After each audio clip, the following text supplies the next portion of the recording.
Để muốn đấy. Cũng thôi má mình. Ôi cái này.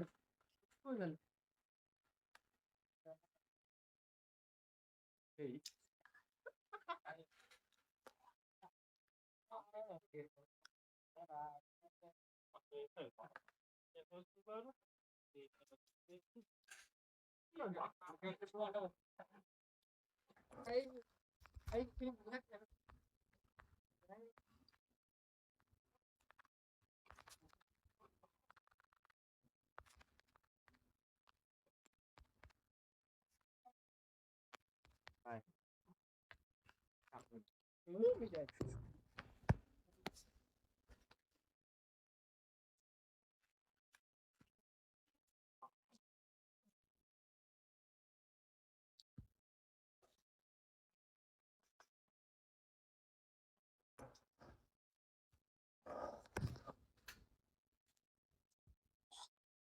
Đây là kiến đá cả rồi.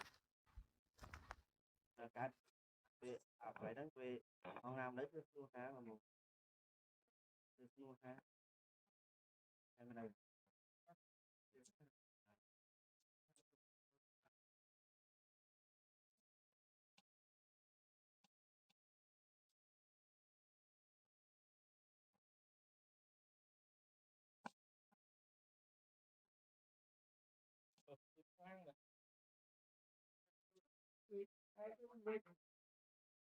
Ê, thiệt mà